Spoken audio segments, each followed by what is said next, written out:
일하며 세계 속으로. 여러분 안녕하세요. 트래블러 라이터 영입니다. 이번 시간에는 미식 축구 경기를 보러 갔습니다. 제가 살고 있는 애리조나의 애리조나 카디널스와 볼티모어의 경기입니다. 애리조나 카디널스 팀의 홈 경기장인 스테이트 팜을 찾아 주차장에 차를 주차하고 경기장까지 걸어가는데 이미 볼거리가 많네요. 많은 분들이 경기장에 들어가지 않고 주차장에 준비해온 바베큐를 하며 텔레비전까지 설치해서 가족 혹은 친구들과 경기를 밖에서 캠핑하듯이 관람하는 분들이 정말 많네요. 저도 나중에 가족들과 이곳에서 미국의 주차장 바베큐를 하고 싶다는 생각이 들 정도로 멋지게 제대로 즐기고 계시네요. 여기에서 잠깐 오랜만에 제 채널 처음신 분들을 위해 잠깐 말씀드리면, 저는 현재 현업에서 주 6일 근무를 이어가고 있으며 어렵게 찾아오는 쉬는 날을 이용해서 영상과 편집을 준비해서 여러분들께 보여드리고 있습니다. 그러니까 그냥 보시지 말고 구독, 좋아요, 댓글 부탁드립니다. 스테이트 팜 경기장은 지붕이 열리는 돔 경기장인데 얼마 전 슈퍼볼도 이곳에서 치러졌었죠. 그때는 제가 좋아하는 패트릭 마홈의 캔자스시티가 이곳에서 우승을 했습니다. 제 자리를 찾아가는 동안 경기장 이곳저곳을 구경하는데 처음 방문해서인지 아니면 세계 최고의 경기장 시설을 자랑하는 곳이라 그런지 제 눈을 동그랗게 만드는 멋진 곳이네요. 미국의 4대 스포츠는 우리가 잘 아는 메이저리그 야구, NBA 농구, NFL 미식축구, 마지막으로 NHL 아이스하키가 있는데 우리에게는 메이저리그 야구나 NBA 농구가 잘 알려져 있지만 미국 현지에서는 제일 인기 있는 스포츠는 누가 뭐래도 미식축구인 것 같습니다. 우리에게 미식축구는 잘 알려져 있지도 않고 4년에 한 번 열리는 아시안게임에서 미식축구와 비슷해 보이는 럭비가 메달을 한 번씩 따다 보니 오히려 미식축구보다는 럭비가 더 잘 알려져 있는데, 역시나 미국에서는 미식축구의 인기는 하늘을 찌릅니다. 미식축구도 미국에서는 양대리그, 내셔널리그와 아메리칸 리그로 나눠져 있는데 두 리그의 최종 승자들이 맞붙는 경기인 슈퍼볼은 한 번씩 우리도 뉴스로 접할 기회가 있는데 중간중간 광고비도 어마어마하고 슈퍼볼 경기 전반을 마치고 하는 하프타임 쇼는 우리가 한 번 들어봤을 법한 미국의 당대 최고의 가수들이 공연을 하는데, 이번 슈퍼볼 하프타임 쇼에 제가 제일 좋아하는 블랙핑크의 제니가 출연 제안을 받았다고 하는 소문이 있는데 진짜 출연할지는 모르겠습니다.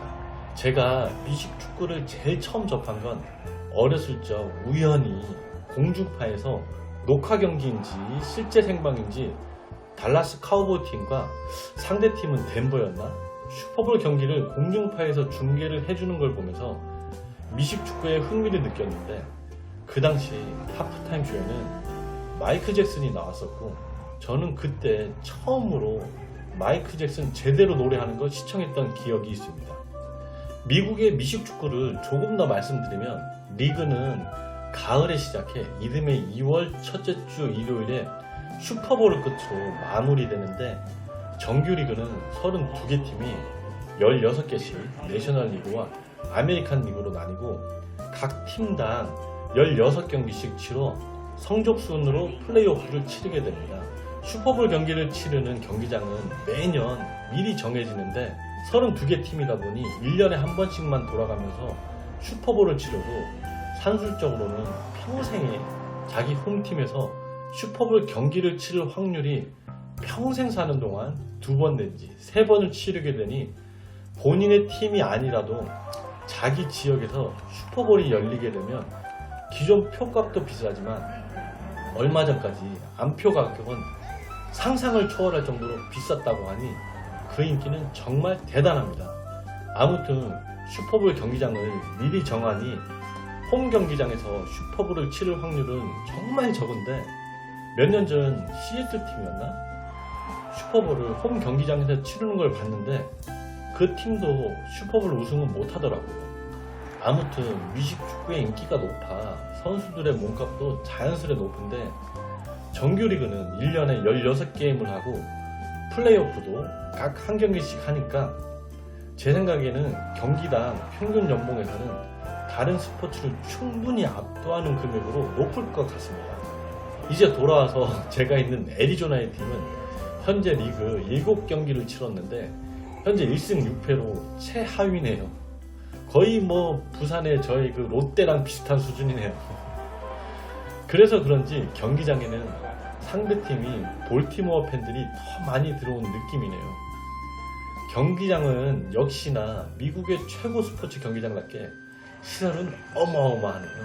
표값도 표값이지만 예매할 때 지난번 야구장과 마찬가지로 주차비를 따로 내거나 아니면 경기장 주변 사설 주차장에 가야 되는데 저는 사설 주차장을 $20, 우리 돈 약 26,000원에 예매했습니다. 버스를 타고 오려고 했는데 제가 사는 곳에서 대중교통으로 약 2시간 가까이 걸리더라고요. 차로는 한 50분 정도 걸려 이번에는 차를 타고 왔습니다. 저는 슈퍼볼은 매년 챙겨보고 있고 정규리그도 기회가 있을 때마다 하이라이트를 보는 편인데 제가 사는 이곳 애리조나에 미식축구팀이 있는 건 몰랐네요. 애리조나 카디널스가 생긴 지는 100년이 넘었는데 경기장 뒤쪽에 걸려있는 우승 기념 연도에 슈퍼볼 우승 깃발이 없는 걸 보니 아직 슈퍼볼은 우승 못 해본 것 같고 이번 해에도 최하위를 달리고 있으니 경기장은 텅텅 비어있을 줄 알았는데 역시나 미식축구의 인기는 최하위 팀도 경기장을 거의 가득 다 채울 만큼 대단하네요. 이번에 경기 예매를 하고 나니 애리조나 카디널스에 관심이 생겨 뉴스를 보다 보니 이번 시즌 신인을 뽑는 드래프트에 엄청난 선수가 있고 그 선수를 1순위를 뽑으려고 잘 못하는 것 같다는 말도 안 되는 소식이 있던데 미식축구를 잘 모르는 제가 하이라이트를 봐도 정말 못하더라고요. 그런데 실제로 와서 보니 홈 경기장에 관중도 많아서 그런지 텔레비전에서 보는 것보다는 잘하네요. 볼티모어를 상대로 한 골 차로 지는 정도의 경기력을 보여주며 전반전을 마치며 홈팬들을 기대하게 만들었는데 실력차는 점점 시간이 갈수록 더해지네요. 이번에는 조각피자랑 운전을 해야 해서 콜라를 하나 $20에 세금 붙여서 약 3만원 주고 사 먹으면서 경기를 구경했습니다. 전반이 끝나니 짧게나마 모르는 가수의 모르는 노래로 하프타임 쇼를 하는데 주위 몇몇 분들은 노래를 따라 부르시는 걸 보니 미국에서는 아는 사람들이 있는 가수 같아요.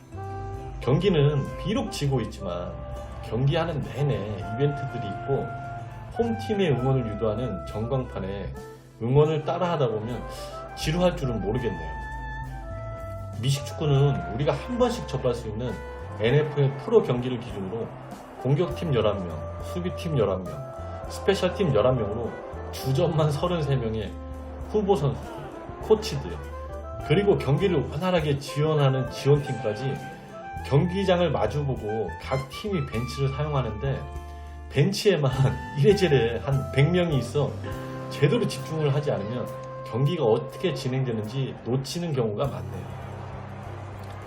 경기가 막바지로 갈수록 홈팀에 지고 있으면서 패색이 짙어지자 홈팀 관중들은 이미 하나둘 자리를 뜨기 시작합니다.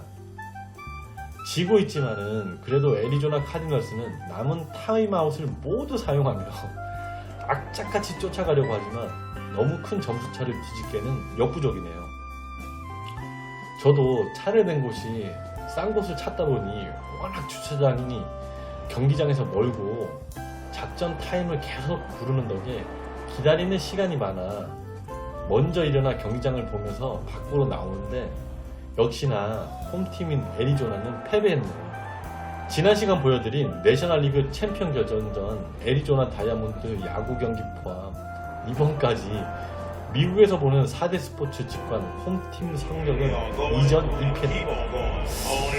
제가 직관하면은 이렇게 지더라고요. 아무튼 제가 찾는 다음 경기는 홈팀이 이겨서 더 많은 열기의 영상을 여러분들께 보여드릴 거라는 생각을 하며 스테이트팜 경기장을 나섭니다. 여러분, 저는 내일부터 다시 현업으로 돌아가 주 6일 근무를 하며 다음 영상을 준비해야겠네요. 오늘 준비한 영상은 여기까지입니다. 그럼 여러분, 다음 영상에서 뵙겠습니다. 안녕히 계세요.